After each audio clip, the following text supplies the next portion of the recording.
રાજ્યમાં કોરોનાના નવા 15 કેસ નોંધાયા, એકનું મોત, 16 દર્દી સાજા થયા, સાથે જ રિકવરી રેટ 98.76% પહોંચ્યો. રાજ્યમાં સવારથી અત્યાર સુધીમાં 95 તાલુકામાં મેઘરાજાની મહેર, અમરેલીના લીલિયામાં 12 કલાકમાં 4 ઇંચ વરસાદ. મુખ્યમંત્રી વિજય રૂપાણીએ ઉદ્યોગકારો માટે 500 કરોડના રાહત અને સહાયની કરી જાહેરાત, એમએસએમઈ એકમોને ફરી બેઠા કરવાનો પ્રયાસ. નડિયાદમાં નવજાતના વેપલામાં 4 આરોપીને કોર્ટમાં રજૂ કરાયા, ચીફ જ્યુડિશિયલ કોર્ટે 5 દિવસના રિમાન્ડ કર્યા મંજૂર. 23 ઓગસ્ટે ગુજરાતના ઝવેરીઓની હડતાળ, એચયુઆઈડી અને હોલમાર્કની વિસંગતતાથી નિયમોમાં બદલવાની કરી માંગ. તાલિબાનીઓએ 70 જેટલા શીખ અને હિન્દુઓને કાબુલ એરપોર્ટ પરથી પાછા મોકલ્યા, કહ્યું અફઘાની હોવાથી તેઓ દેશ નહીં છોડી શકે.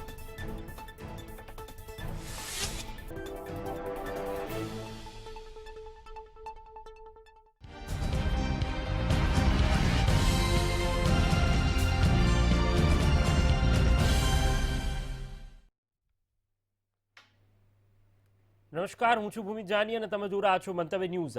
સીધા સંવાદમાં તમામ દર્શકોનું સ્વાગત છે. દર્શક મિત્રો, જે રીતે દરરોજ અલગ અલગ વિષયો પર વિસ્તૃત ચર્ચા કરતા હોઈએ છીએ સીધા સંવાદના માધ્યમથી, ત્યારે આજે ફરીથી એક નવા વિષય અને નવા મુદ્દા સાથે હું ભૂમિ જાની આપના સમક્ષ આવ્યો છું. આપ સૌ જાણો છો એ રીતે મિત્રો કે હોલમાર્ક જ્યારથી તેને ફરજિયાત કરી દેવામાં આવ્યું છે ત્યારે સમગ્ર રાષ્ટ્રની અંદર ક્યાંક ને ક્યાંક યુએઆઈડી તેમના જે નંબર છે તે અને ત્યારબાદ જે પ્રકારે હોલમાર્કિંગને ફરજિયાત બનાવવામાં આવ્યું છે તેની અંદર વિસંગતતા જોવા મળી રહી છે. ઝવેરીઓ અને સરકાર વચ્ચે અનેક વખત બેઠકોનો દોર ચાલ્યો, પરંતુ આ બેઠક એ અનિર્ણાયક રહી. અત્યાર સુધીમાં પિયુષ ગોયલ સાથે 3 થી 4 વખત બેઠકો પણ થઈ ચૂકી છે, પરંતુ એ બેઠકની અંદર કોઈ વાતનું સમાધાન નથી આવ્યું. અને હવે અંતે ફરીથી જે ઝવેરીઓ છે તેમના એસોસિએશન છે તેઓ તેમની અલગ અલગ માંગણીઓને લઈને એક દિવસની હડતાલને લઈને હવે ફરીથી તેઓ બજારની અંદર આવ્યા છે અને ફરીથી સરકાર સામે તેમને હડતાલનું શસ્ત્ર ઉગામવાનું વારો આવ્યું છે. ત્યારે આજે આપણે આ જ મુદ્દા પર ચર્ચા કરવા જઈ રહ્યા છીએ અને આજે આપણે વાત કરીશું હોલમાર્કની માયાજાળ વિશે.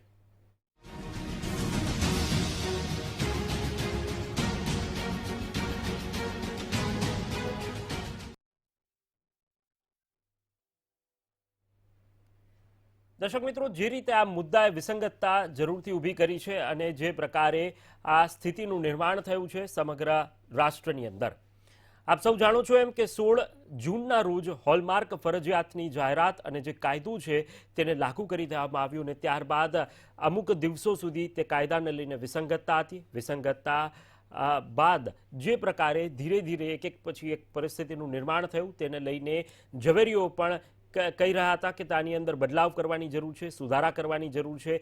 જે તેમની માંગણીઓ હતી તે સરકાર સમક્ષ મૂકી રહ્યા હતા, પરંતુ ખેર આ તમામ વચ્ચે કહેવાય કે જેનો કોઈ નિષ્કર્ષ ન નીકળો. સરકાર સાથે વાટાઘાટો કરી, સરકાર સાથે વાતો કરી, બેઠકો કરી, પરંતુ તેનું નિષ્કર્ષ ના નીકળો. અને હવે આજે જ્યારે મંતવ્ય ન્યૂઝ આ મુદ્દા પર ચર્ચા કરવા જઈ રહ્યું છે ત્યારે મારી સાથે આજ મુદ્દાએ ચર્ચા કરવા માટે બિપિન વકીલ કે જેઓ કોમોડિટી વિશ્લેષક છે તે જોડાઈ ચૂક્યા છે.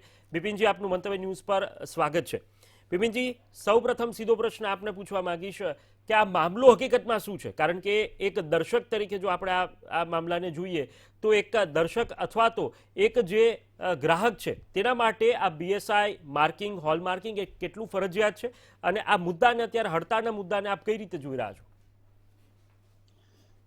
એકચ્યુઅલી આ મામલો તો ઇન્ડસ્ટ્રીનો છે. ઇન્ડસ્ટ્રી આ વિશે બેટર કોમેન્ટ કરી શકે, પણ આઉટસાઇડર તરીકે અથવા તો કન્ઝ્યુમર તરીકે, સોનાના ગ્રાહક તરીકે હું જો વાત કરું તો એવું કહી શકાય કે ઘણા સમયથી સરકાર આ મામલે કહી રહી હતી કે હોલમાર્કિંગ ફરજિયાત કરવાનું છે, કારણ કે સોનાની શુદ્ધતાનો સવાલ હતો અને આટલી મોંઘી વસ્તુ હોય ત્યારે શુદ્ધતાના જે માપદંડો હોય જે ઘણી બધી વસ્તુઓમાં હોય જ છે જ. અને લગભગ આમ તો 8-10 વર્ષથી આ પ્રશ્ન અંગે સરકારે અને ઇન્ડસ્ટ્રીએ પણ દરેક વખતે સ્વીકારેલું છે કે એ તૈયાર છે એમ. પણ કોરોનાને કારણે જે બધું ડિસ્ટર્બન્સ થયું, લોકડાઉન થયું અને ઇન્ડસ્ટ્રી પણ આપણી ઘણી બધી ફ્રેગમેન્ટેડ છે. જે ઓર્ગેનાઇઝ શોરૂમ છે મહાનગરોમાં, એ તો હોલમાર્ક દાગીનાઓ જ ઘણા બધા વેચી રહ્યા છે. પણ જે ટાયર 2 ટાયર 3 સિટી હોય અથવા તો નાના નાના ગામોના જે શોરૂમ હોય, દુકાનો હોય, એમને હોલમાર્કિંગમાં આન્સિલરી સિસ્ટમની સમસ્યા છે કે ટેસ્ટિંગ લેબોરેટરી, એની માટેના ટેસ્ટિંગના સેન્ટર્સ, પછી એનો જે કોસ્ટ, એ બધું, અને બીજું કે આપણો સોનાનો જે વેપાર છે એ ઘણો મોટો છે, અને અંદાજે લગભગ વેલ્યુ વાઇઝ 4,000-5,000 કરોડનો આ વેપાર છે, કારણ કે ઘણા જૂના ઘરેણા હશે, વર્ષો જૂના હશે, એટલે આ બધાને સિસ્ટમમાં લાવવા ઘણું અઘરું કામ છે. અને એની માટે જે સમાંતર નેટવર્ક હોવું જોઈએ, ટેસ્ટિંગનું, લેબ સેન્ટર્સનું, લોજિસ્ટિક્સનું, સિક્યુરિટી, એ જે તે જગ્યાએ સોનાના દાગીનાઓની સુરક્ષા, એ પ્રેક્ટિકલ ગ્રાઉન્ડ લેવલે ઘણા મોટા પ્રશ્નો છે. એટલે બિપિનભાઈ, જો એવું આપણે ઇન્ડસ્ટ્રીને થોડો જરૂરથી કહી સમય મળ્યો શકશું હોત કે આમાં, એક અસમાનતા છે તો બંને વચ્ચે, સરકાર અને બેટર હતું. પણ વેપારીઓ આ વચ્ચે. કોરોનાના કારણે જે ડિસરપ્શન થયું, તો એમાં એક કોઈ ન કરી શકે. હું એવું સમજુ છું કે સરકારે થોડોક સમય આ સ્પેશિયલ સિચ્યુએશનને ધ્યાનમાં રાખીને આપવો જોઈએ, કારણ કે 3 મેરેજની 3 સિઝન નિષ્ફળ ગઈ છે કોરોનાને કારણે, અને હવે તહેવારોના કારણે માંડ ઇન્ડસ્ટ્રીમાં જીવ આવ્યો છે. તો એ સમયે સરકાર થોડી રાહત આપે તો ઇન્ડસ્ટ્રીના દિવાળીના તહેવારો સચવાઈ જાય અને કન્ઝ્યુમરને પણ સચવાઈ જાય, કારણ કે એમની માટે પણ ઘણા બધા ડિસિઝન છે. બિપિનજી, એવું કહી શકાશે કે એક અસમાનતા છે, અને જે પ્રકારે સરકારે કહેવાય કે તાત્કાલિક લાગુ કરી દીધું, જે સિસ્ટમ ઇમ્પ્લિમેન્ટ કરવી જોઈતી હતી તે માટે થોડો સમય એ વેપારીઓને, ખાસ કરીને સોની વેપારીઓને આપવો જોઈતો હતો.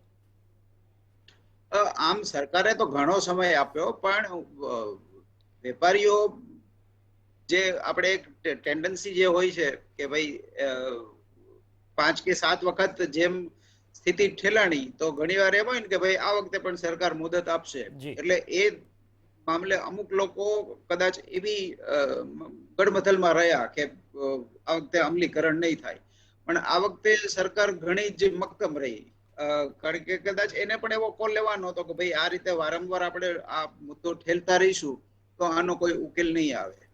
પણ ખાસ કરીને કોરોનાના સમયમાં અને ઇન્ડસ્ટ્રીને જે લોકડાઉનના સમયે જે ઇસ્યુ આવ્યા છે, તો એ થોડો પ્રેક્ટિકલ વ્યવહારુ અભિગમ અપનાવીને જો થોડી છૂટછાટામાં અપાય, એટલે સમયમાં હોલમાર્કિંગ અનિવાર્ય છે, એમાં કોઈ શક નથી, એ લાવવું જ પડશે, લાવવું જ જોઈએ. પણ ઇન્ડસ્ટ્રીએ પોતે હવે શક્ય એટલું ઝડપથી જોર એની અંદર લગાવીને અપગ્રેડ થવું જોઈએ. શક્ય એટલું, અને બંને પક્ષ થોડા એકોમોડેટ થાય એકબીજાને, આ વિશેષ પરિસ્થિતિ જે ડેવલપ થઈ હતી કોરોના લોકડાઉનમાં, એને અનુલક્ષીને, તો સરકારના મામલે ટેક્સ રેવન્યુનો લોસ ન આવે અને ઇન્ડસ્ટ્રીનું પણ ધંધો રોજગાર સચવાઈ જાય, કારણ કે સોનાની જે બજાર છે એ રોજગારી ઘણી મોટી માત્રામાં રોજગારી પૂરી પાડે છે. અને આમાં વધારે એટલા બધા ડિસરપ્શન ઓલરેડી આવી ચૂક્યા છે કે હવે વધારે આઘાત આ ઇન્ડસ્ટ્રી સહન કરી શકે એમ નથી. સાચી વાત છે બિપિનજી, જે રીતે આપે જણાવ્યું તે રીતે કે ક્યાંક ને ક્યાંક વેપારીઓ અને સરકાર વચ્ચે હજી ગડમથલ ચાલી રહી છે, અને તેના કારણે આ પરિસ્થિતિનું નિર્માણ થયું છે. આપણી સાથે રાજકોટથી હરીશ સોનીજી જોડાઈ ચૂક્યા છે, જેઓ પૂર્વ ચેરમેન છે ઓલ ઇન્ડિયા જેમ્સ અને જ્વેલરી ટ્રેડ કાઉન્સિલના. હરીશભાઈ, મંતવ્ય ન્યૂઝ પર આપનું સ્વાગત છે. સૌપ્રથમ પ્રશ્ન આપને પૂછવા માંગીશ કે જે પ્રકારે આ સમગ્ર વિવાદ ઊભો થયો છે અને આગામી 23 ઓગસ્ટના રોજ એક દિવસની હડતાલને જે સમર્થન એ સમગ્ર રાષ્ટ્રની અંદરથી ઝવેરીઓ દ્વારા આપવામાં આવ્યું છે, આપ આ મામલાની અંદર કઈ કઈ પ્રકારે વિસંગતતા છે અને સરકાર સમક્ષ કઈ કઈ પ્રકારની માંગણીઓ છે કે જે સરકારે સ્વીકારવી જોઈએ?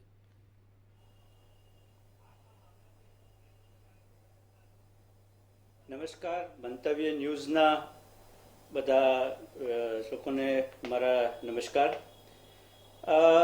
ઘણા સમયથી હું થોડુંક બ્રીફ આપીશ. આગળ બિપિનભાઈએ બહુ જ સરસ વાત કરી ઇન્ડસ્ટ્રી માટેની, બટ એની અંદર અત્યારની જે સિચ્યુએશન છે એમાં 2000માં હોલમાર્કિંગ લોન્ચ થયું, ત્યારથી વોલન્ટરી હોલમાર્ક ચાલતું હતું અને ગ્રેજ્યુઅલી બધા જ ઓર્ગેનાઇઝ જ્વેલર્સ હોલમાર્ક દાગીના જ વેચતા હતા.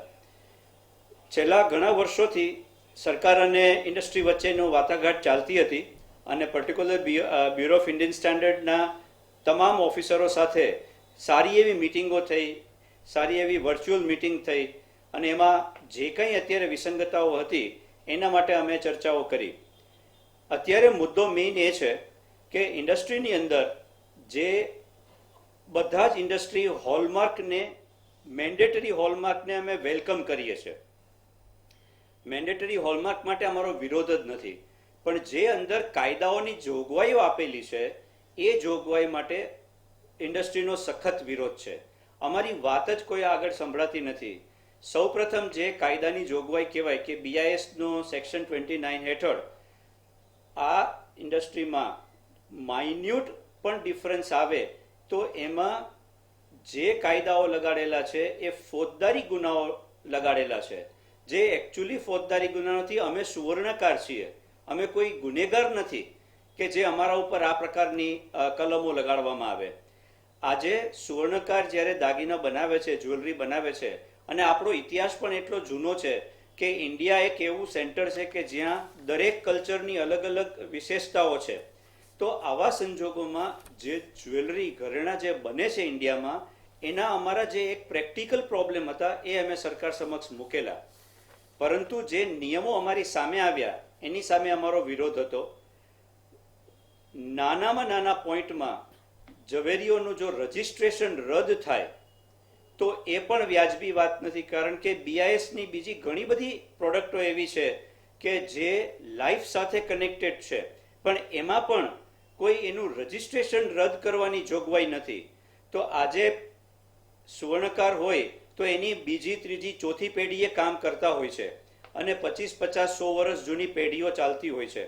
તો એની માઇન્યુટ મિસ્ટેક જે સુવર્ણકારની નથી એને કારણે પણ સુવર્ણકારે જો એનું રજિસ્ટ્રેશન રદ થાય તો એનો ધંધો ત્યાં ને ત્યાં બંધ થઈ જાય છે. હવે પ્રેક્ટિકલ વાત કરીએ તો હોલમાર્કિંગ જે છે એ હોલમાર્કિંગ સેન્ટર દ્વારા કરવામાં આવે છે, જે ગવર્મેન્ટ માન્ય હોલમાર્કિંગ સેન્ટર છે. હોલમાર્કિંગ સેન્ટરને એક પ્રોપર પ્રોસેસ અપાયેલી છે કે જે પ્રોસેસને ફોલો કરવાનું છે. પણ જો હોલમાર્કિંગ સેન્ટરની કોઈ પણ ક્ષતિ રહી ગઈ તો એમાં સુવર્ણકાર જો રિટેલર કોઈ પણ એમાં દંડિત થાય તો એ વસ્તુ વ્યાજબી નથી. અમારી એક જ વાત છે કે આ કાયદાને હળવો બનાવવો જોઈએ કે જેથી કરીને ઇન્ડસ્ટ્રી રૂંધાઈ ન જાય. 1991થી ગોલ્ડ કંટ્રોલ એક્ટ વિડ્રો થયો ત્યારથી ઇન્ડસ્ટ્રીનો ખૂબ જ વિકાસ થયો. આજે યંગસ્ટર્સ પણ ઇન્ડસ્ટ્રીમાં આવવા માગે છે, એટલી બહેનો પણ અત્યારે ઇન્ડસ્ટ્રીમાં કામ કરે છે, નવા ડિઝાઇનરોને નવા પ્લેટફોર્મ મળેલા છે. તો ઇન્ડસ્ટ્રીનો વિકાસ ખૂબ જ થયો છે. તો આટલી મોટી ઇન્ડસ્ટ્રી ઇન્ડિયાની છે તો એનો ગવર્મેન્ટ પાસેથી પણ અમે એ જ અપેક્ષા રાખીએ છીએ કે અમારા પર તેનો અભિગમ જે છે એ કેવો હોવો જોઈએ કે ભાઈ અમે વેપારી છીએ અને અમે કોઈ પણ ખોટું કરવા માંગતા જ નથી. અમારે શુદ્ધતાની દ્રષ્ટિએ અમારા ગ્રાહકોને એ પણ ઉદ્ભવી રહ્યો પ્રોપર આપવું જ છે. જોઈએ. સરકાર સાથે 3 થી 4 વખત બેઠકો થઈ, પિયુષ ગોયલ સાથે 3 થી 4 વખત બેઠકો થઈ, પરંતુ તેનું નિષ્કર્ષ કોઈ નથી નીકળતું, તેનું પરિણામલક્ષી કોઈ વાત બહાર નથી આવતી અને આ વિવાદ વકરતું જાય છે. તો આ મુદ્દાઓ સરકાર કેમ સમજતી નથી અથવા તો સમજવા માંગતી નથી? આપ એ વાતને કઈ રીતે જુઓ છો?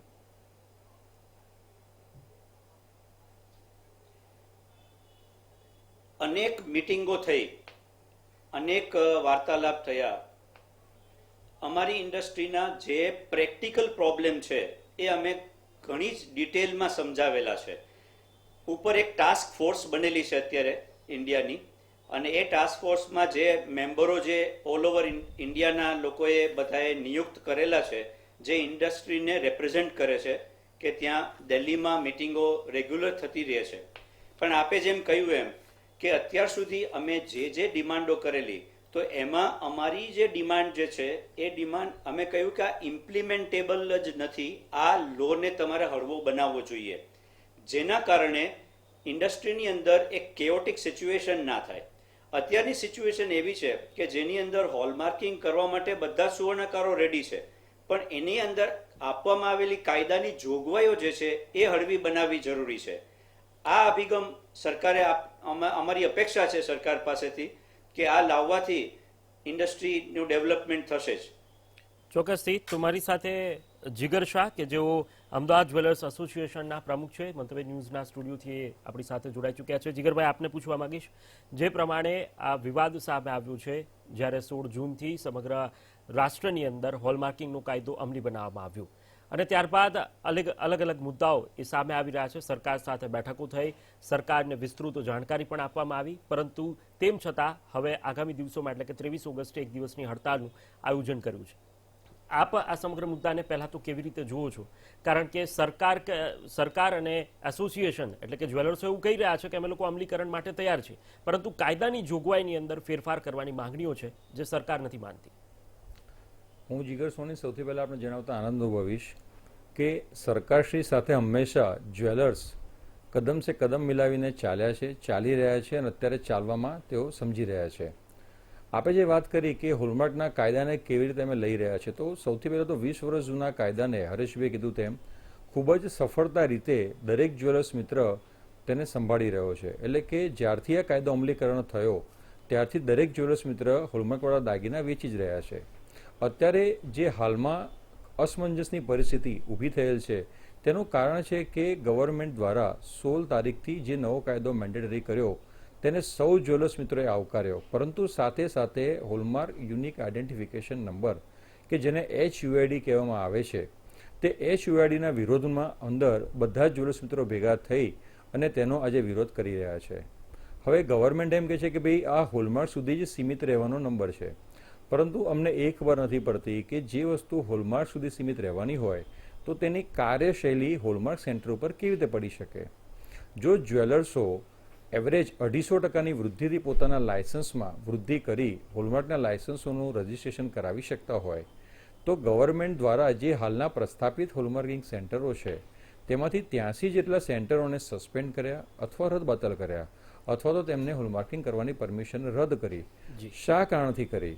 આવા કોઈ જ પ્રશ્નોના જવાબ અમને BIS તરફથી મળતા નથી. ચોક્કસ હરેશભાઈએ કીધું એમ કે અમારી જે ટાસ્ક ફોર્સ ટીમ છે, અમારું જે નેશનલ બોડી કહેવાય કે જે એને અમે જેમ્સ જ્વેલરી કાઉન્સિલ કહીએ છીએ GJC, તેના માધ્યમથી એવમ વિવિધ એસોસિએશનના માધ્યમથી કે SCL કમિટીના માધ્યમથી અમારી બધી જ રજૂઆતો અમે ગવર્મેન્ટ જોડે રજૂ કરી ચૂક્યા છે. પરંતુ આ સમગ્ર સંજોગોની અંદર પણ અમારા પ્રશ્નોનું નિરાકરણ લાવવાની જગ્યાએ ગવર્મેન્ટ દ્વારા એટલે કે BIS દ્વારા ગવર્મેન્ટને સાથે રાખીને કે વિશ્વાસમાં રાખીને તેઓએ નવી હેલ્પલાઇનો બહાર કરી. હજુ સુધી તો પ્રશ્નો પતતા નથી, જે અમારા પ્રશ્નોનું નિરાકરણ આવતું નથી. માત્ર અમે આ પ્રતિક હડતાલની અંદર 23 તારીખે જોડાવાનો સૌએ નિર્ણય લીધો છે. અમારી માતૃ સંસ્થા નેશનલ ટાસ્ક ફોર્સ એવં ગુજરાત જ્વેલર્સ એસોસિએશન્સ અને ભારતભરના જેટલા પણ અમારા વેપારી મિત્રો છે તે બધા જ વેપારી મિત્રોનો સાથ અને સહકાર સાથે અને તેમની સાથે રહેવા માટે અમે આ ટાસ્ક ફોર્સ અથવા તો આ પ્રતિક હડતાલમાં અમે જોડાઈ રહ્યા છે. હરેશભાઈ, આપની પાસે આવવા માંગીશ. જે રીતે આ સમગ્ર મામલો અત્યારે પ્રકાશમાં આવ્યું છે અને મેં કહ્યું તેમ કે એક તરફ સરકાર પીછેહટ અથવા તો જે જ્યારે બેઠકો થઈ છે તેની અંદર કોઈ વિસ્તૃત એટલે કે નિષ્કર્ષ નથી આવતું. આગામી દિવસોમાં ગુજરાતના જ્વેલર્સો અથવા જ્વેલર્સ એસોસિએશન આ મુદ્દાને કેવી રીતે જોશે? 23 ઓગસ્ટે જો તો કોઈ આ વાતનું નિરાકરણ નથી આવતું તો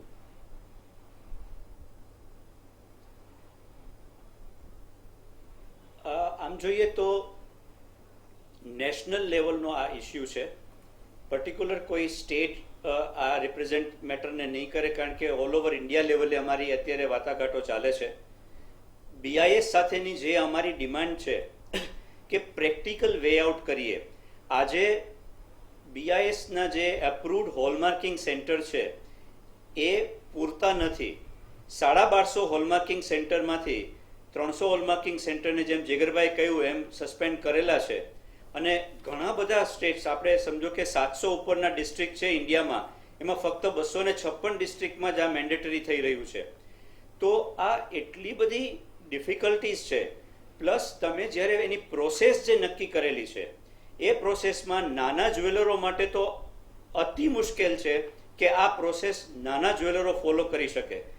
ઓનલાઈન તમારે પહેલાં રજીસ્ટર કરવાનું, ઓનલાઈન તમારે તમારો જે હોલમાર્કિંગ માટેના જે પ્રોસેસ માટે તમારે ઇન્ટરનેટ થ્રુ તમારે એને અપ્રોચ કરવાનો, જે નાના જ્વેલરો પાસે આ સુવિધાઓ નથી અને એ લોકો માટે આ બધી પ્રોસેસની કમ્પ્લીટ કરવાનું બહુ ડિફિકલ્ટ છે. જેમ મેં આપને કહ્યું પહેલાં એમ કે અમે એક જ વાતની ડિમાન્ડ કરીએ છીએ કે આ સરળ લાવો, તમે મેન્ડેટરી કરો, નો પ્રોબ્લેમ. બટ અત્યારની જે પરિસ્થિતિમાં લદાયેલો જે આ નિયમ છે એમાં એટલા બધા પ્રોબ્લેમ્સ છે કે આ ઇમ્પ્લિમેન્ટ થઈ શકે એમ જ નથી કાયદો. સાચી વાત છે. બિપિનભાઈ, આપની પાસે આવવા માંગીશું. જે રીતે આ સમગ્ર મામલે આપણે આજે જ્યારે ચર્ચા કરી રહ્યા છીએ, હરેશભાઈએ કહ્યું કે નાના વેપારીઓને આ તકલીફરૂપ છે અને અવ્યવહારુ હોવાની વાત અલગ અલગ એસોસિએશન છે તે કહી રહ્યા છે. તો સરકારે કઈ પ્રકારનો અભિગમ અપનાવવો જોઈએ જેથી કરીને બંને પક્ષે આ વાતનું સમાધાન આવે, જેથી કરીને નાના વેપારીઓને પણ મુશ્કેલીનો સામનો ન કરવો પડે? કદાચ જીએસટી જ્યારે સમગ્ર ભારતની અંદર લાગુ કર્યું ત્યારે પણ આ જ પ્રકારની પરિસ્થિતિનું નિર્માણ તો થયું જ હતું. આપણે આને એ રીતે જોઈએ કે જેમ હરેશભાઈએ કીધું એમ, અને થોડું ઇન્ડસ્ટ્રી પોઈન્ટ ઓફ વ્યૂ થી કે આપણે નિરીક્ષણ એટલે થર્ડ પર્સન તરીકે આપણે જો જોઈએ તો આપણો જે સોનાનું જે સેક્ટર છે, જ્વેલરી કે ગોલ્ડ, એ ઘણું ખરું બિન સંગઠિત ક્ષેત્રમાં છે કે કદાચ 70% જેટલું તો નાના કારીગરો, આર્ટ ગ્રામ્ય સ્તરની દુકાનો, તો ઓનલાઈનમાં એક તો બેન્ડવિડ્થના ઠેકાણા નથી, કનેક્ટિવિટીના ઠેકાણા નથી. ઘણા ગામોમાં તો લાઇટ 2 કલાક હોય છે અને 20 કલાક નથી હોતી, આવી સ્થિતિ છે. પ્લસ આ મેન્ડેટરી કરવાથી જે કમ્પ્લાયન્સની કોસ્ટ આવશે, માણસો રાખવા પડશે, પછી આટલા અપૂરતા સેન્ટરો છે, આટલો મોટો જિયોગ્રાફિક ડેમોગ્રાફિક ડિસ્પેરિટી વાળો આપણો દેશ છે. એટલે જેમ હરેશભાઈ કીધું એમ પ્રેક્ટિકલી આ ખૂબ જ અઘરી વસ્તુ છે. અને જે ઓર્ગેનાઇઝ સેક્ટર છે એને તો આમાં વાંધો નહીં આવે, જે કોર્પોરેટ સેક્ટર છે એને તો બધી રીતે સવલત છે, એ કમ્પ્લાયન્સ ફ્રેન્ડલી પણ છે, એને ઇઝી બેંક ફાઇનાન્સ પણ છે. તો જો આનું જલ્દી અમલીકરણ થાય તો એવું બને કે મોનોપોલી બિઝનેસ થઈ જાય, કે ગણ્યા ગાંઠ્યા જ્વેલર જ આ બજારમાં ટકી શકે, નાના મધ્યમ વર્ગના મધ્યમ કક્ષાના જ્વેલર ટકી શકે જ નહીં. એ અમુક અર્થે, અને એને કારણે હું એવું સમજુ છું કે ઘણા ખરા મોટા પાયે બેરોજગારી થાય. કારણ કે જે નાનો વેપારી, નાનો બિઝનેસમેન છે, પોતે પોતાની રોજગારી આપી રહ્યો છે, સાથે સાથે કારીગર વર્ગને પણ રોજગારી આપી રહ્યો છે. એટલે રોજગારીના મામલે ઘણા બધા પ્રશ્નો થાય. સાચી વાત છે. જીગરભાઈ, આપની પાસે આવવા માંગીશ. આપ વર્ષોથી આ વ્યવસાય સાથે સંકળાયેલા છો. જીએસટી આવ્યું ત્યારે પણ સોની મહાજન અને વેપારીઓ દ્વારા વિરોધ અને તેની અંદર પણ અલગ અલગ મુદ્દાઓને લઈને સરકાર સાથે વાતચીતો થઈ. પરંતુ આજે જ્યારે હોલમાર્કિંગનો ઇસ્યુ હવે આવ્યો છે, હું આપને એ પૂછવા માંગુ છું મૂળ કે બીએસઆઈ એ મૂળ કેટલા માટે જરૂરી? એક ગ્રાહક તરીકે આપ એ વાતને કઈ રીતે જોઈ રહ્યા છો? આપ સ્વીકારી રહ્યા છો કે આ જરૂરિયાત છે, પરંતુ કાયદાની અંદર જોગવાઈની અંદર સુધારો કરવાની જરૂર છે. તો એ કઈ કઈ જોગવાઈઓ હોઈ શકે કે જેની અંદર સુધારો સરકારે કરવાની જરૂર છે? ખૂબ સુંદર વાત છે. બીઆઈએસ એટલે કે હું એવું માનું છું કે પરિવર્તનિત સંસ્થાનો નિયમ છે. જેમ અમે ઘડતા હતા સોની તરીકે, દાગીના ઘડતા ઘડતા અમે આજે આવ્યા શોરૂમ ઉપર, શોરૂમમાં તૈયાર દાગીના રાખતા થયા, તેની પ્યોરિટી રાખતા થયા. અમે અમારી શાખના આધારે કામ કરતા હતા કે જ્યાં ગ્રાહક અમારી ફેસ વેલ્યુ એટલે કે અમારી પેઢીને જોઈને આવતા હતા. ત્યારબાદ ધીમે ધીમે સમય બદલાયો, એજ્યુકેશન વધ્યું, આપણો દેશ પણ આગળ વધ્યો, ખૂબ જ પરિવર્તન આવ્યું. અને એવા સંજોગોની અંદર વર્ષ 1998થી 2000માં ગવર્મેન્ટે બીઆઈએસનું વિચારણા કરી. 2001માં બીઆઈએસ આવ્યું અને ઘણા સારા જ્વેલર્સ મિત્રોએ એમ કરીને અપનાવ્યું કે ચોક્કસ જ્યારે આપણે સારું સોનું વેચી જ રહ્યા છીએ અને ગ્રાહકને આપી રહ્યા હોય અને ગવર્મેન્ટ એમ કહેતી હોય કે આપણે તેને આપવું જોઈએ સર્ટિફિકેશન, એમાં શું ખોટું? આમ સમજી અને દરેક સારા જ્વેલર્સ મિત્રોએ 2000, 2001, 2, 3, 4 અને 5માં ઘણા બધા જ્વેલર્સ મિત્રોએ બીઆઈએસના લાયસન્સ દીધા જે પેડ હતા. આજે બીઆઈએસે જે હમણાં મેન્ડેટરી 16 તારીખે કાયદો લાગુ કર્યો તેની અંદર તેમને વન ટાઈમ એટલે કે એક જ વખત તમારે રજિસ્ટ્રેશન કરવાનું રહેશે તેવો કાયદો લાવી અને તેને ફ્રી કર્યું. કોઈપણ જાતની ફી વગર તમે રજિસ્ટ્રેશન કરી શકો છો. પરંતુ 20 વર્ષથી જે જ્વેલર્સ મિત્રો એક ફી ચૂકવી બીઆઈએસ જોડે કામ કરી રહ્યા હતા તેનું શું? તે લોકો તો માલ બીઆઈએસનો જ વેચતા હતા. હવે બીઆઈએસ એમ કહે છે કે ભાઈ અમે માલ સારો વેચતા હતા કે ખરાબ વેચતા હતા, પરંતુ તમે કાયદા સ્વરૂપે તેને લાવો. તો સૌથી પહેલાં મને બીએસના કહેતામાં એ ખબર નથી પડતી કે તમે 1 કિલો માલ કે જેની વેલ્યુ 50 લાખ રૂપિયા આજે મૂલ્યવર્ધિત થતી હોય એ અમે બીઆઈએસ સેન્ટરની અંદર હોલમાર્ક કરવા મોકલીએ ત્યારે બીઆઈએસ પાસે કહેવા મુજબ 10 લાખથી વધારેનો હાલમાં ઇન્સ્યોરન્સ હોતો નથી. જ્યારે આપણે સામાન્યતઃ એક ઘરની ઉપર લોન લઈએ અથવા સીસી લઈએ અથવા કોઈપણ ફાઇનાન્શિયલ ઇન્સ્ટિટ્યૂટ પાસે કોઈપણ વ્હીકલ લેવા જઈએ, એવા સંજોગોની અંદર પણ દરેક ઇન્સ્ટિટ્યૂટ તમારી પાસે જેટલી લોનની રકમ હોય તેટલો પહેલાં ઇન્સ્યોરન્સ લેવડાવે છે. પોતાના જીવનનું મૂલ્ય નક્કી કરવા માટે આપણે લાઈફ ઇન્સ્યોરન્સ લઈએ છીએ, પરંતુ 1 થી 5 કિલો અથવા 5ના ગુણાંકમાં જો કોઈ વેપારી પોતાનો માલ હોલમાર્ક સેન્ટરોમાં વિવિધ માધ્યમ સ્વરૂપે મોકલે તો તેના ઇન્સ્યોરન્સનું શું, તેની કોઈ જવાબદારી નથી. બીએસ દ્વારા કહેવામાં આવે છે કે HUID લાગ્યા બાદ અમે તેનું રિપેરિંગ 2 ગ્રામથી અંદર જ કરવું. હવે મને એ ખબર નથી પડતી કે જે ગ્રાહક સવારે લગ્ન હોય સાંજે અને સવારે ચેન લેવા આવ્યો હોય તે ચેન ટૂંકી કરવા માંગતો હોય. અત્યાર સુધી અમે ચેન ટૂંકી કરી હોલમાર્ક થયેલો માલ તેમને આપતા જ હતા, જી પરંતુ હવે અમે તેને આપી શકતા નથી, કારણ કે એમાં કાયદો આવી ગયો કે 2 ગ્રામથી વધારે તમે વધઘટ કરી શકતા સાચી વાત નથી. છે. જીગરભાઈ, આપની પાસે સમયનો અભાવ છે, જેથી કરીને આપણે ચર્ચા અહીંયા ટૂંકાવીશું. મારી સાથે હરેશ સોની કે જેઓ પૂર્વ chairman all India gems and jewellery trade council, Jigarbhai અને સાથે બિપિનભાઈ, આપ ત્રણેય મહાનુભાવો મંતવ્ય ન્યૂઝની આ ડિબેટમાં જોડાયા. ત્રણેયનો ખૂબ ખૂબ આભાર. દર્શક મિત્રો, આ વિશેષ મુદ્દાને એટલા આપના સમક્ષ મૂક્યો કારણ કે જીડીપીની અંદર 6 થી 7% જેટલું વેઇટેજ એ આ દેશના ઝવેરીઓ છે તેની છે. જે રીતે ટેક્સથી લઈને તમામ મુદ્દાઓ ઉપર જો વાત કરવામાં આવે તો જીડીપીની અંદર આ મહત્વનો મુદ્દો ગણવામાં આવે છે. એટલે આ ચર્ચા એટલા માટે જરૂરી હતી અને સાથે જ વેપારીઓનો પક્ષ પણ અમે લોકોએ લીધો, કારણ કે વેપારીઓએ એમની જે વ્યથા છે, ખાસ કરીને ઝવેરીઓ જે તેમની વ્યથા છે તે વર્ણવી છે અને મંતવ્ય ન્યૂઝ ફરીથી એક આવા જ મુદ્દા માટેનું એક માધ્યમ બન્યું છે. તો સીધા સંવાદ અત્યારે બસ આટલું જ. સીધા સંવાદ અંતર્ગત ફરીથી મળીશું એક નવા વિષય સાથે, પરંતુ હા, 8:30 વાગે એટલે કે આ બુલેટિન બાદ અમારો વિશેષ કાર્યક્રમ, અમારા એડિટર ઇન ચીફ દીપક રાજાણીનું વિશેષ કાર્યક્રમ બિયોન્ડ ધ બ્યુરોક્રેસી જોવાનું ચૂકશો નહીં, જેની અંદર જે IAS IPS આલમની જે અંદરની વાતો હોય છે તે અમે આપના સમક્ષ વર્ણવતા હોઈએ છીએ. તો અત્યારે મને રજા આપશો. વધુ સમાચાર અને અપડેટ્સ માટે આપ જોતા રહો મંતવ્ય ન્યૂઝ અને લોગિન કરી શકો છો મારી વેબસાઇટ www.mantavynews.com. નમસ્કાર.